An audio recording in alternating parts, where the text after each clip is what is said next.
세상에 암에 걸렸다고 거짓말하는 사람을 본 적 있으신가요? 저는 보았습니다. 그게 무려 저희 시어머니셨네요. 당시에는 너무 어이가 없고 황당해서 생각만 해도 울화가 치밀어 오르고 남편까지 미워 보였지만 지금은 시간이 많이 흘러 상황도 많이 안정되어서 다행이라고 생각해요. 저희 시어머니는 예전부터 저희와 합가하고 싶어 하셨어요. 남편에겐 형이 한 명 있는데 사업 잘 되다가 갑자기 기우는 바람에 빈털터리가 되어 이혼당하고 혼자 원룸에서 살고 있습니다. 자존심이 다쳐서인지 사이좋게 잘 지내던 형제 사이도 허무해지고 저희 남편한테도 연락 안 하며 시댁과도 왕래가 없다고 들었어요. 그런 장남에 대한 아쉬움 때문인지 유독 저희에게 많이 기대시던 어머님이었습니다. 그게 저희 신혼 때 일이었고 저도 당연히 결혼한 지 얼마 안 된 새댁발로 시어머니 기분 맞춰드리느라 고생 꽤나 했었습니다. 어머님은 어느새 아들인 남편보다 저에게 더 자주 연락을 하기 시작하셨고 일주일에 2번의 연락이 어느새 매일매일로 간격이 좁아졌고 제가 첫 아이를 가졌을 때는 하루에 2-3번도 전화를 하시며 저에게 집착 아닌 집착을 하시더군요. 연락하시는 이유요? 정말 별거 없습니다. 아침에 출근 잘했냐? 점심은 뭐 먹었냐? TV가 잘 안 나오는데 혹시 고객센터 연결 좀 해줄 수 있느냐? 윗집 아이들이 너무 뛰어다니는데 전화번호 줄 테니 대신 전화 좀 걸어서 화내줄 수 있느냐? 화장실이 막힌 것 같은데 혹시 뚫을 수 있는 방법 몇 가지 인터넷으로 알아봐 줄 수 있느냐? 저녁은 뭐 먹을 거냐? 저녁 잘 먹었냐? 등등. 정말 이래도 되나 싶을 정도로 숨막히게 저에게 연락해대셨고 그 스트레스 때문인지 아니면 다른 이유인지는 몰라도 첫 아이를 뱃속에서 허무하게 보냈습니다. 남편도 그제야 심각성을 깨닫고 어머님께 연락 좀 자제해달라고 부탁드려 봤지만 돌아오는 것은 어머님의 배신감에 가득 찬 울분이었습니다. 니들이 어떻게 그래? 하나뿐인 니네 형도 지금 자식인지 타인인지 모를 정도로 왕래도 안 하고 있는데 하나 남은 너희들이 어찌 나를 버려? 이러시면서 우시더라고요. 시아버님이랑은 사이가 별로 안 좋으셔서 조론 상태인데 1년에 한 번 제사 때 말고는 거의 뵙지 않습니다. 아버님이 그렇게 하자고 먼저 요구하셨고요. 명절에도 당연히 시아버님은 안 뵙습니다. 무슨 사정이 있는 것 같긴 한데 남편도 먼저 캐묻지 않길래 그냥 그런가 보다 하고 삽니다. 그래서 솔직히 홀 시어머니만 계신다고 봐야 합니다. 이런 상태에서 어머님이 이렇게 크게 삐지시니 어떡하나요? 집도 차로 50분 거리인데 모른 척할 수도 없고 남편도 마음이 편치 않아 보여서 같이 시댁에 찾아갔더니 화난다며 문도 안 열어주시더라고요. 한 10분 정도 저희 문 밖에 세워두시다가 남편이 화가 나서 이제 우리 간다! 소리쳤더니 그제야 빼꼼 문을 열어주시더라고요. 들어가니 어머님이 새초롬하게 말씀하시길 니들 때문에 속상해서 며칠 동안 밥도 안 먹었다. 어쩜 그러니? 니들 반성은 좀 하고 온 거야? 미안하단 말 안 할 거면 그냥 나가고 이러시더라고요. 며칠 동안 밥 안 먹은 집 치고는 방금 갓 지은 구수한 밥 냄새도 나고 매콤한 생선조림 냄새도 나더라고요. 뭐 아무튼 그날 어머님과 진지하게 이야기하며 앞으로 연락은 서로를 위해 꼭 필요할 때만 하기로 하고 웬만한 건 남편한테 먼저 하시기로 약속했어요. 어머님도 그제야 본인의 시도 때도 없는 연락이 저에게 부담이 되셨다는 걸 인지하신 모양이었어요.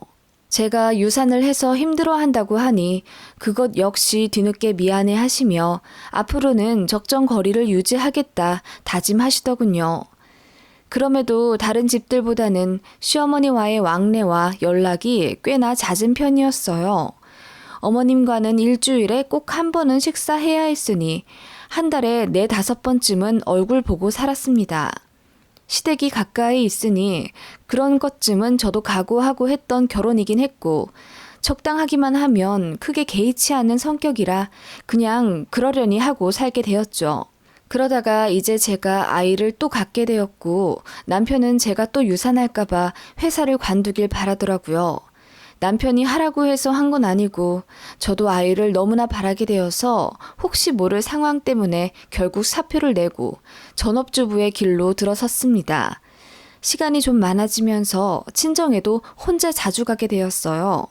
친정은 지하철로 40분 정도만 가면 되는 거리라 앉아서 가면 정말 편하게 갈 수 있었거든요.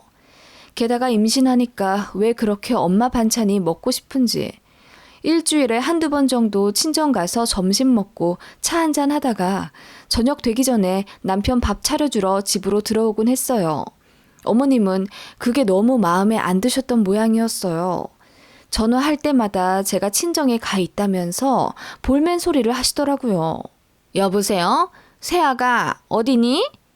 네, 어머님. 저 친정 와 있어요. 친정? 엊그제 갔다더니 또 갔어? 왜 그렇게 자주 가? 거길 갈 거면 우리 집도 자주 오지. 어머님이랑도 일주일에 한 번은 꼭 식사하잖아요. 그리고 저 친정 거의 안 오다가 임신하고 나서 조금씩 오고 있는걸요? 아니 그래도 그럼 친정 한 번, 시댁 한 번 이렇게 들러. 어머님 이미 그렇게 하고 있어요. 아니 그래도 횟수를 딱 정하란 말이야. 너 이번 주에는 그럼 벌써 친정 2번 간 거 아니냐? 그럼 우리 집에도 이번 주에 2번 와야지. 내일 와 우리 집에. 아, 네. 그렇게 제가 친정 가는 걸 가자미 눈을 뜨고 감시하시는 듯 했죠. 제가 맨날 친정집 가 있는 것도 아니고 임신해서 엄마 밥이 좀 먹고 싶다는 건데 그게 그렇게 이해 못하실 일이었을까요? 저는 저대로 기분이 나빴죠. 가뜩이나 임신 초기라 예민하기도 했고요. 그리고 그렇게 요구하셔서 시댁에 가면 정작 어머님은 손 하나 까딱 안 하시고 저한테 밥 차리라고 하십니다. 며느리 밥 좀 먹고 싶다고 하시면서요. 제가 참다 못해 말했습니다. 어머님, 저 친정 가는 거요. 집에서 밥 해 먹기도 짐 빠지고 또 친정엄마 밥이 너무 그리워서 가는 거예요. 임신 초기라 생각나는 음식이 지금은 친정엄마가 해주셨던 반찬들밖에 없어서요. 그래, 뭐 그럴 수는 있겠지. 나도 옛날에 네 아주버님 가졌을 때 우리 엄마가 해준 미역줄기 볶음이 그렇게 생각나더라. 네, 그러니까 그걸로 너무 기분 나빠하지 마세요. 제가 어머님 뵐 거 안 뵙고 친정에만 내도록 있는 것도 아니잖아요. 그리고 임신 초기라 편하게 있고 싶기도 하고. 뭐? 그럼 시댁은 불편하다는 거니? 내가 불편해? 아니요, 그건 아닌데요. 솔직히 친정은 쉬러 가는 거고 시댁은 어머님 지금 보시다시피 제가 앞치마 두르고 어머님 밥 차려드리고 있잖아요. 저도 약간 할 말 다 하는 편이라 생각나는 대로 말했습니다. 그랬더니 어머님이 울그락불그락 하시며 아니 너랑 밥 좀 먹는 게 이렇게나 어려운 일이다니? 그거 뭐 그냥 밥솥에서 밥 좀 떠서 같이 차려주는 게 그렇게 힘든 거냐고. 저는 순간 어머님 말씀이 너무 어이가 없었어요. 밥솥에서 밥만 뜨는 게 아니라 어머님이 재료를 싱크대에 올려놓고 이거는 찌개 만들어라, 이거는 나물 볶아라 이러시면서 다 시키시고는 무슨 제가 밥만 떴다고 말씀하시는지 황당했거든요. 그래서 저도 들이박았죠. 시댁 올 때마다 제가 밥 차리지 않느냐, 어머님이 해주시는 밥 먹은 거 손에 꼽는다, 남편도 제가 시댁 올 때마다 부엌에서 일하고 있으니 그거 보기 싫어서 웬만하면 식당 가자고 하는 거다 라고 말했더니 어머님이 또 울먹울먹 거리시면서 억울하다 하시는 거예요. 언성 높아지면 괜히 싸움만 심하게 날 것 같고 저도 기분이 너무 상해서 머리까지 어질하더군요. 그래서 오늘은 이만 가겠다고 하니 어머님이 이러시더군요. 지금 이렇게 나가면 다신 나 안 보고 사는 건 줄 알겠다. 네? 어머님, 그게 무슨 말씀이세요? 저도 어머님이랑 얼굴 붉히고 싶지 않으니 오늘은 여기까지만 하고 가겠다고요. 어머님, 저 사실 너무 힘들어요. 제가 어머님한테 소홀하게 한 적 있나요? 2년 전에 결혼하고 나서부터 어머님 잘 챙겨드렸다고 자부해요, 저. 서로 잘 맞는다고는 저도 말 못하겠지만 가족 되려면 감수해야 하는 부분도 분명히 있을 거라고 생각해서 저도 많이 참았어요. 그런데 어머님 이렇게 나오시는 건 너무한 것 아닌가요? 제가 결혼하고 나서 거의 처음으로 제 생각을 또박또박 길게 말했더니 어머님이 좀 놀라신 눈치더라고요. 그러다가 이내 다시 또 연락 끊긴 큰아들 말씀을 하시며 네 아주버님이랑도 부모 자식 간의 끈이 끊어진 마당에 나는 결국 작은 아들이랑도 이렇게 멀어지는구나. 남편 복도 없고 자식 복도 없는 내 팔자에 며느리한테 효도받기도 글렀고 그래 그냥 가거라. 나는 이렇게 살다가 그냥 없어져 버릴란다. 이러시면서 그냥 안방으로 들어가시는 것 있죠. 저는 따라 들어가지 않고 그냥 밖으로 나왔습니다. 그리고 남편에게 전화해서 모든 사실을 알렸죠. 제가 어머님 비위 맞춰드리는 거 너무 힘들다고 하자 남편도 미안해하면서 이제 시댁 신경 쓰지 말라고 하더군요. 남편이 그 후로 시어머님께 뭐라 단호하게 말씀드린 모양이에요. 임신 기간이라도 와이프 건들지 말라는 식으로요. 그날 이후로 어머님 연락은 정말 안 왔고 저도 굳이 하진 않았습니다. 저도 이제 뱃속의 아이와 저만 생각하고 싶어서 일부러 외면했어요. 그렇게 사랑스러운 아이를 낳고 나서 어머님을 안 뵐 순 없으니 왕래를 다시 시작했습니다. 어머님은 못 이기는 척 손자만 보러 오시는 척 하더니 결국 전처럼 되더군요. 시도 때도 없이 저희 집에 오시고 그걸로도 모자라 시댁에 돌아가시면 영상통화를 거시곤 했습니다. 정말 하루 24시간 어머님이랑 같이 있는 기분이 들었죠. 어머님이 저희 집에 오시면 손을 좀 덜어주시냐고요? 그것도 아니었습니다. 아이는 정말 눈으로만 보시며 예쁜 것만 즐기다 가시고 아이 똥냄새 때문에 구역질 난다고 기저귀 한번 갈아주지 않으셨어요. 그저 이거 치워라, 저거 위험하니 치워라, 애 춥다, 애 덥다, 애가 배고프댄다 잔소리만 하셨습니다. 가끔 친정엄마도 육아를 도와주시러 오셨는데 저희 친정엄마는 저 애 낳고 산후풍 때문에 힘드니 손 하나 까딱하지 못하게 당신께서 요리며 육아며 다 해주셨거든요. 친정엄마도 일하시는 게 있어서 자주 오진 못하셨습니다. 그래서 시어머니랑 마주친 적은 별로 없었던 것 같아요. 아니 생각해보면 시어머니가 저희 친정엄마를 엄청 피하셨던 것 같네요. 아무튼 그런 상황이 몇 개월 이어지니 저도 스트레스가 너무 심했습니다. 남편도 어머님께 이제 그만 오시라 말씀드렸는데 어머님은 예전에는 기분 나쁜 티라도 내셨지 이제는 못 들은 척 그냥 맘대로 다 하시더라고요. 결국 터질 건 터진다고 남편이 화를 내며 엄마, 정연이 엄마가 힘들어 하잖아. 그거 알면서 왜 매일매일 집에 오시고 연락하시는 거야. 손자 태어나고 엄마도 너무 행복해 하시는 건 이해해. 그런데 엄마, 우리도 우리 생활이 있잖아. 무엇보다 엄마 오시면 와이프가 너무 힘들어.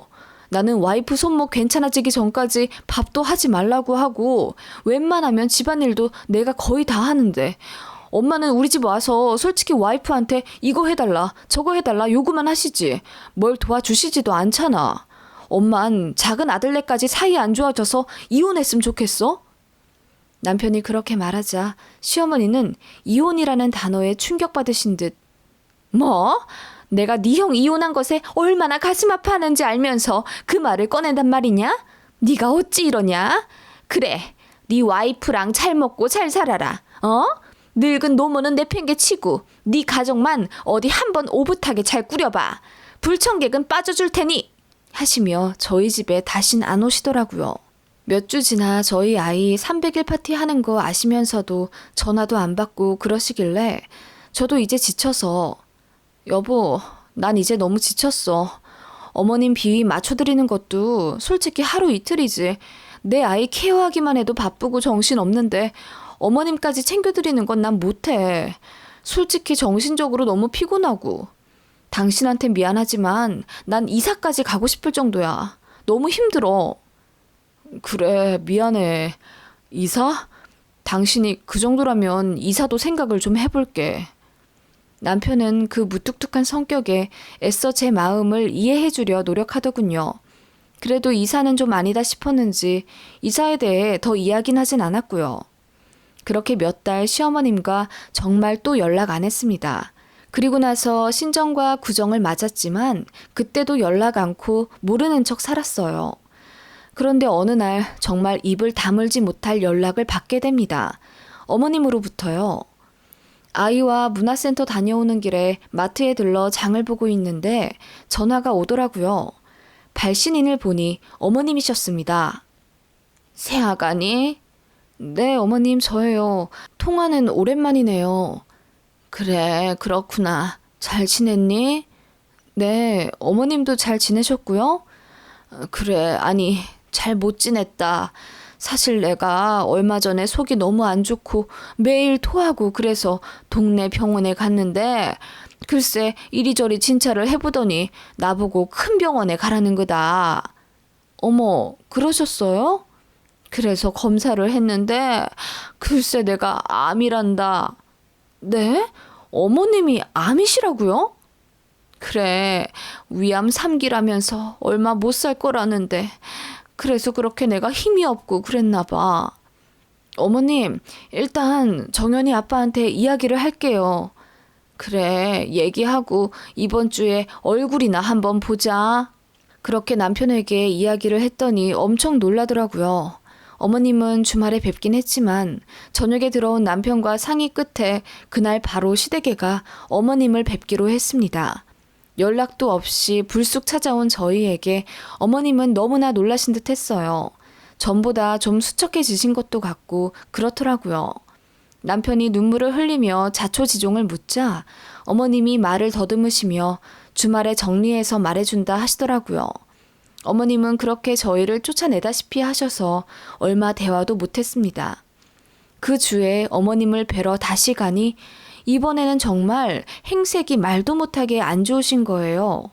저번에는 그래도 이 정도는 아니었는데 불과 3일 만에 눈밑은 퀭하고 입술은 다 터 계신 것 같고 그리고 어머님이 이어 말씀하시기를 위암 3기인데 항암 치료하기 전에 수술 먼저 하게 되셨다면서 수술은 시이모가 병간 후 해주기로 하셨으니 저희더러 신경 쓸 거 없다고 하시더라고요. 병원은 어디냐고 물으니 그것도 안 가르쳐 주시더라고요. 그러시더니 수술 전에 저희 집에 좀 들어가 지내도 되냐고 물으시더군요. 내가 힘이 없어서 숟가락 하나 들기도 힘드네. 너희 집에 가서 내가 좀 나아지기 전까지 간호 좀 받아도 될까? 수술하고 나면 괜찮아지겠지. 내가 지금은 기댈 데가 너희들밖에 없네. 좀 부탁하마. 내가 영 차도가 없다 싶으면 요양병원에 알아서 들어가마. 니들 부담 주고 싶지 않구나. 엄마. 펑펑 우는 남편을 보며 저도 마음이 아팠고 편찮으시다는 어머님이고 생사가 갈린 문제인데 솔직히 뭐 어떻게 하겠습니까? 지난 일은 지난 일이고 어머님도 위독하시니 당연히 모셔야죠. 혼자 계신데 밥도 제대로 못 챙겨 드신다니 어쩝니까? 그렇게 어머님은 캐리어 가득 짐을 싸서 저희 집에 오셨습니다. 그리고 소화가 안 되신다고 하셔서 제가 직접 몇 끼니 죽을 끓여서 드렸어요. 어머님, 수술이 언제세요? 저기 다 다음 달쯤 하기로 했어. 날짜가 정확히 언제인데요? 아니 수술 받기 전에 미리 입원도 하고 그렇다던데 정연이 아빠가 휴가를 써야 같이 가보고 그러죠. 날짜를 알려주세요, 어머님. 아니 될 때도 내가 알아서 할게. 네 시이모가 도와준댔잖니. 내 때 되면 알아서 병원 가고 하마. 너는 신경 쓸 거 없다. 네? 아니 어머님. 그렇게 뭔가 애매한 어머님이셨습니다. 몸이 많이 안 좋으시다더니 역시나 잔소리 하실 땐 기운이 넘쳐 흐르셨고 저희 집 왔을 때는 분명 얼굴도 탁하게 빛도 안 좋으셨고 눈 밑에 다크서클도 지나셨는데 어쩔 땐 괜찮고 어쩔 땐 또 엄청 심하시고 그러신 것 같더라고요. 원래 위암이 좀 그런 건가 보다 했습니다. 저희 친정에서도 소식 듣고 엄청 놀라시며 저희 집에 찾아와 어머님을 뵈러 오셨습니다. 그러자 어머님이 엄청 불편해 하시면서 부담스럽다고 자리를 피하려 하시더군요. 저희 엄마가 시어머님 손잡고 꼭 나으실 겁니다. 제가 기도 많이 드릴게요. 요즘은 현대 의학이 그렇게 좋대잖아요. 수술 날이 언제십니까? 어디서 하시고요? 제가 성도들 데리고 병실 가서 기도 좀 드리고 싶은데. 아니, 그런 거 싫습니다. 안 해도 됩니다. 괜찮대도요. 그렇게 저희 친정엄마가 걱정스레 물어보시는 말에도 모른 척 고개를 돌리시더라고요. 그렇게 어머님과의 합가가 하루하루 늘어갈수록 이상한 점이 많아졌습니다. 어머님은 아침잠이 없으셔서 항상 새벽 5시 반쯤 일어나시고 저는 아이와 함께 7시쯤 일어날 때가 많습니다. 아이랑 일어나면 남편을 깨우고 출근 준비 겸 아침 식사를 요리하면서 어머님께 죽 내어드리는 게 저희 일상이 되기 시작했는데요. 그날따라 저희 아이가 일찍 일어나서 6시쯤 안방에서 기상했습니다. 아이가 일어나자마자 할머니 보러 간다고 작은 방 문을 활짝 열더라고요. 그때 어머님이 불도 안 켜놓고 어두운 데서 화장을 하고 계시더라고요. 화장 안 하신 지 꽤 됐는데 게다가 이 새벽에 화장이라니. 어머님이 급하게 뭔가를 감추시는데 자세히 보니 그건 눈썹 그리는 아이라인 팩트더라고요. 그냥 거울 한번 봤다고 하시면서 얼머무리시는데 어머님 얼굴을 유심히 보니 다크서클이 한쪽에만 있더라고요. 제가 말없이 어머님만 바라보니 어머님이 당황한 듯 얼굴을 가리시며 들어 누우시던데 그때 저는 깨달았습니다. 어머님이 새벽마다 눈 밑에 까맣게 섀도우 칠을 하셨던 것 같아요. 더 아파 보이시려고요. 왜 그러시지? 안 아파 보이면 의심할까봐 그러셨던 걸까? 하는 생각이 들었고 진짜 설마 위암이라고 거짓말 하셨을 거라는 생각은 전혀 하지 못했습니다. 그날은 그렇게 지나갔고 또 다른 어느 날 수상한 어머님의 행동이 포착되었죠. 아이가 가벼운 감기 증상이 있어 소아과에 다녀오던 날 아이가 놀이터에서 놀자고 해서 어머님께 전화로 조금 늦게 들어가겠다 말씀을 드렸는데 아이가 미끄럼틀 타자마자 넘어져서 우는 바람에 급히 집에 가게 되었습니다. 그렇게 예정보다 이른 시간에 집에 들어갔는데 웬 고기 냄새가 나더라고요. 보니까 어머님께서 부엌에서 항정살을 굽고 계셨습니다. 제 얼굴을 보자마자 사색이 되시더니 입에 우물우물 거리고 계시던 고기를 퇴 뱉으시더군요. 그러더니 이내 울먹거리며 수술 받고 나면 이 고기도 이제 못 먹을 텐데 내가 돼지고기 한번 먹어보고 싶어서 하고 우시더라고요. 그 모습을 보니 몇 주 동안 고기 한 점 못 드시고 맛없는 죽만 드셔서 그렇구나 하고 안타깝게 생각했습니다. 그리고 그 이야기를 남편에게도 해주었죠. 그랬더니 남편이 고개를 갸웃거리며 이상하다. 엄마가 분명히 이제 고기 냄새도 못 맡겠다 하시면서 고기를 삼키려고 해도 바로 헛구역질이 나온다고 하셨거든. 근데 항정살을 구워서 드시고 계셨다고? 팩 보니까 이미 혼자 200g만 드셨던데? 그래? 남편은 이야기를 듣더니 무언가 생각에 빠진 듯 오래 말이 없더라고요. 그러더니 남편이 어머님께 다가가 잠깐 이야기 좀 하자고 하며 외투를 입고 외출하려 하더군요. 어머님이 놀란 듯 왜 그러냐 하니 남편이 아무리 그래도 내가 아들인데 엄마 몸 상태도 제대로 모르고 있다는 게 말이 안 되잖아. 위암 3기면 어느 정도 진행이 된 건지 수술은 언젠지 그리고 전후에 어떻게 관리를 해야 하는지 정도는 보호자인 내가 얘기를 좀 들어야 한다고. 아니 그야 내가 니들 부담 가질 필요 없다고 몇 번이나 말하지 않았니? 부담이라니 자식이라면 당연히 알아야 하는 부분이야. 엄마 다니는 병원이 어디라고? 일단 거기 응급실로 가자. 가서 이야기하면 교수까진 아니더라도 주치 이 정도는 만날 수 있다더라고. 뭘 그렇게까지 해? 네 이모가 도와준댔잖니? 그만 좀 하시고 빨리 병원부터 말씀하셔. 어디신데? 아니 됐다니까. 거길 어디라고 가? 엄마 왜 이래? 진짜 수상하게. 뭐? 수상? 뭐가 수상한데? 엄마 솔직히 말씀하셔봐. 위암이라는 거 거짓말이지? 어? 남편이 몰아붙이듯 묻는 그 물음에 시어머니 얼굴이 하얗게 질리면서 말씀도 제대로 못하시더라고요. 뭐? 무슨 거짓말이라는 거야? 아프다니까 진짜로. 그러니까 어느 병원인지 알아야겠다고 나는. 아니, 그걸 지금 왜 가? 내가 알아서 한대잖아.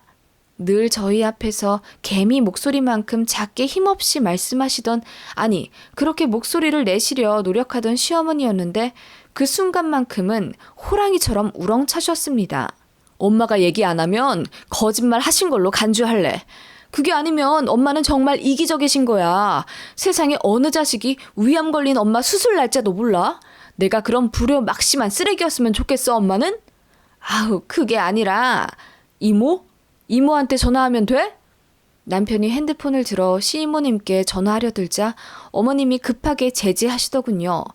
아니, 지금 무슨 전화를... 됐다. 그만해. 내가 다 말할 테니까. 하시며 갑자기 눈물을 쏟으시는 시어머니였습니다. 그게 아니라 사실 한 반년 정도만 같이 살려고 그랬어, 내가. 그게 무슨 말씀이세요, 엄마? 그렇게 이어진 시어머니의 이야기, 정말 소름 끼치도록 놀랍더라고요. 어머님은 저희와 합가하고 싶으셨답니다. 큰아들도 그렇게 남남처럼 지내고 남편까지 결혼하잔 핑계로 따로 사시니 많이 적적하셨다네요.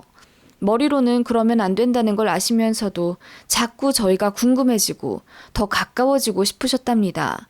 일주일에 한 번 만나는 것도 많다고 주위에서 만류했지만 그걸로는 한참 모자라고 매 순간 갈증이 있으셨다고. 그게 외로움인지 뭔진 모르겠지만 며느리는 같은 여자로서 이해해 줄 거라고 믿어 의심치 않았는데 자꾸 본인을 외면하려더니 너무 속상하고 화가 나셨답니다. 그래서 자연스럽게 합가할 수 있는 방법에 대해 생각하시다가 당신께서 아프실 때마다 제가 극진히 간호했던 걸 기억해내셨다고. 그럼 수술 받았다고 거짓말한 거 금방 들킬 텐데 그건 어쩌려고 그러셨냐니까. 그냥 적당히 병원 다니다가 오진이었다더라. 그렇게 둘러대려고 했지. 설마 이미 짐 싸들고 들어왔는데 위암 아니라고 내쫓을까 싶어서. 이러시더군요. 펑펑 우시며 말씀하시는데 거기다 대고 화를 낼 수도 없고, 아니 이미 남편이 넘치도록 어머님께 화를 내서 저까지 거기다 숟가락 얹기도 뭐하더라고요. 어머님은 그렇게 다시 시댁에 돌아가셨고 남편은 그 길로 어머님이랑 다신 연락하고 싶지 않다고 분에 겨워 씩씩대더군요.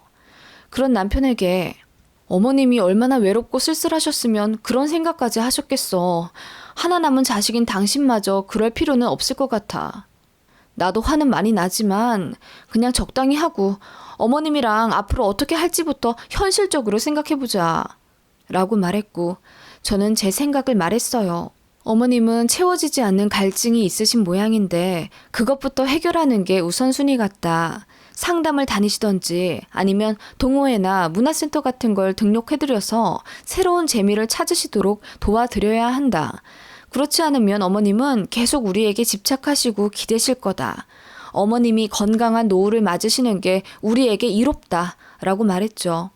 남편도 그 말에 동의하고 진작 그렇게 해드렸어야 했는데 제 눈치 보느라 자기도 생각에 여유가 없었다더군요. 누가 보면 저 때문인 줄. 아무튼 결과부터 말씀드리면 저희는 이사 갔습니다.